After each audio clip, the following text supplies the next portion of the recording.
بسم اللہ الرحمن الرحیم۔ السلام علیکم ورحمۃ اللہ وبرکاتہ۔ عزیز طلبہ، ہمارا جو ٹاپک چل رہا ہے اس کا عنوان ہے عقیدہ آخرت کے انسانی زندگی پر اثرات۔ پچھلے لیکچر میں ہم نے عقیدہ آخرت کی انسانی زندگی پر اثرات میں سے پہلا اثر پڑھا تھا، یعنی نیکی سے رغبت اور بدی سے نفرت۔ آج جو باقی رہ گئے ہیں ہم انشاءاللہ مکمل کرنے کی کوشش کریں گے، تو آئیے شروع کرتے ہیں۔ جی، دوسری ہیڈنگ ہے بہادری اور سرفروشی۔ ہمیشہ کے لیے مٹ جانے کا ڈر انسان کو بزدل بنا دیتا ہے، ٹھیک ہے نا، بزدل بنا دیتا ہے، ڈرپوک بنا دیتا ہے، ٹھیک ہے۔ مگر جب دل میں یہ یقین موجود ہو کہ اس دنیا کی زندگی چند روزہ ہے، پائیدار اور دائمی زندگی آخرت کی ہے، تو انسان نہ ڈر ہو جاتا ہے، ٹھیک ہے۔ یعنی انسان کے دل میں یہ ہوتا ہے کہ یہ دنیا کی زندگی یہ عارضی ہے، پرماننٹ نہیں ہے، کبھی نہ کبھی دنیا سے جانا ہی ہے۔ ہمیشہ رہنے والی پائیدار اور دائمی زندگی وہ تو آخرت کی ہے۔ اب اس سے کیا ہوتا ہے، یہی تو عقیدہ آخرت ہے نا، تو اس سے انسان نہ ڈر ہو جاتا ہے، کسی سے ڈرتا نہیں ہے۔ وہ اللہ تعالیٰ کی راہ میں جان قربان کرنے سے بھی نہیں کتراتا۔ وہ جانتا ہے کہ راہ حق میں جان کا نذرانہ پیش کر دینے سے وہ ہمیشہ کے لیے فنا نہیں ہو جائے گا، بلکہ آخرت کی کامیاب اور پرمسرت زندگی حاصل کرے گا۔ پرمسرت یعنی خوشیوں والی زندگی حاصل کرے گا، کیونکہ انسان کا روح جو ہوتی ہے وہ تو مرتی نہیں ہے، وہ تو انتقال کر جاتی ہے اس دنیا سے دوسرے جہاں میں، ٹھیک ہے نا۔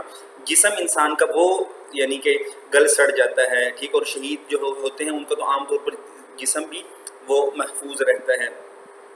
چنانچہ یہ عقیدہ مومن کے دل میں جذبہ سرفروشی پیدا کر کے معاشرے میں امن اور نیکی کے پھیلنے کی راہیں ہموار کرتا ہے۔ جی، تو سرفروشی کا مطلب ہوتا ہے جان دینا۔ تو یہ عقیدہ جو ہے مومن کے دل میں جذبہ سرفروشی، جان دینے کا جذبہ پیدا کرتا ہے، ٹھیک ہے، اور اس سے معاشرے میں امن اور نیکی پھیلتی ہے، راہیں ہموار ہوتی ہیں اس کی۔ تیسری ہیڈنگ ہے کہ صبر و تحمل۔ عقیدہ آخرت سے انسان کے دل میں صبر و تحمل کا جذبہ پیدا ہوتا ہے۔ تحمل کا مطلب یہ ہوتا ہے برداشت، ٹھیک ہے۔ وہ جانتا ہے کہ حق کی خاطر جو بھی تکلیف برداشت کی جائے گی اس کا اللہ تعالیٰ کے ہاں اجر ملے گا، لہٰذا آخرت پر نظر رکھتے ہوئے وہ ہر مصیبت کا صبر و تحمل سے مقابلہ کرتا ہے۔ دیکھو بچوں، انسان جو ہے فطرتاً لالچی ہے، تو جو بھی اس کو ایک چیز میں نفع نظر آتا ہے نا تو بہت آسانی سے کر لیتا ہے۔ تو عقیدہ آخرت کی برکت سے انسان کے لیے تکالیف برداشت کرنا آسان ہو جاتا ہے۔ کیوں؟ کیونکہ اس کو آخرت کا لالچ ہوتا ہے کہ بھئی میں نے ایک دن اس دنیا سے جانا ہے، تو جو مجھے تکلیف آئی ہے اس پر جو میں نے صبر کیا ہے اور تحمل سے اس کو میں نے برداشت کیا ہے، اس کا اللہ تعالیٰ مجھے بدلہ دیں گے، ٹھیک ہے۔ تو یہ اس کا ایک فائدہ ہوا کہ صبر و تحمل پیدا ہوتا ہے عقیدہ آخرت سے۔ اسی طرح ایک اور فائدہ اس کا مال خرچ کرنے کا جذبہ۔ عقیدہ آخرت انسان کے دل میں یہ جذبہ پیدا کرتا ہے کہ حقیقی زندگی صرف آخرت کی زندگی ہے، لہذا اسی دولت سے لگاؤ رکھنا چاہیے جو اس زندگی کو کامیاب بنائے۔ ہر قسم کی دولت سے، دنیا سے لگاؤ نہیں رکھنا چاہیے، بلکہ اس دولت سے جو اس زندگی کو کامیاب بنائے، یعنی آخرت کی زندگی کو کامیاب بنائے۔ چنانچہ مومن جتنا بھی دولت مند ہو جاتا ہے اسی قدر سخاوت اور فیاضی کا مظاہرہ کرتا ہے، ٹھیک ہے۔ اللہ کی راہ میں خرچ کرنا، سخاوت کا مطلب کیا ہوتا ہے، فیاضی سخاوت دونوں آپس میں مترادف ہیں، دونوں کا ایک ہی میننگ ہے کہ خوب اللہ کی راہ میں خرچ کرنا۔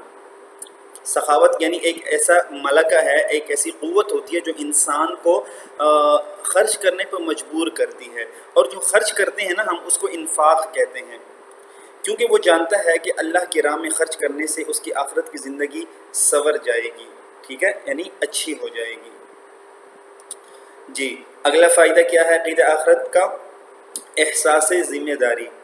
آخرت پر ایمان رکھنے سے انسان میں احساس ذمہ داری پیدا ہو جاتا ہے، ذمہ داری کا احساس بڑھ جاتا ہے، انسان میں پیدا بھی ہوتا ہے، بڑھتا بھی ہے، کیونکہ وہ جانتا ہے کہ اپنے فرائض میں کوتاہی کرنا جرم ہے، ٹھیک ہے، جس پر آخرت میں سزا ملے گی، لہٰذا پوری ذمہ داری سے اپنے فرائض ادا کیے جائیں۔ آہستہ آہستہ یہ احساس اس قدر پختہ ہو جاتا ہے کہ انسان اپنا ہر فرض پوری دیانت داری سے سر انجام دینے لگتا ہے، خواہ اس کا تعلق بندوں کے حقوق سے ہو یا اللہ تعالیٰ کے حقوق سے۔ یہی ذمہ داری مسلمانوں کا ترہ امتیاز ہے، ٹھیک ہے۔ تو عزیز طلبہ، الحمدللہ اس طرح ہمارا چیپٹر 1 کمپلیٹ ہو گیا ہے، ٹھیک ہے۔ تو انشاءاللہ نیکسٹ لیکچر میں ہم چیپٹر 2 سٹارٹ کریں گے، اور اس طرح یہ ہمارا لاسٹ چیپٹر ہوگا چیپٹر 2، کیونکہ ہمارا چیپٹر 3 اور 4 بھی کمپلیٹ ہو گیا ہے۔ تو انشاءاللہ کل ملیں گے اگلے سبق میں، اجازت دیجیے، السلام علیکم۔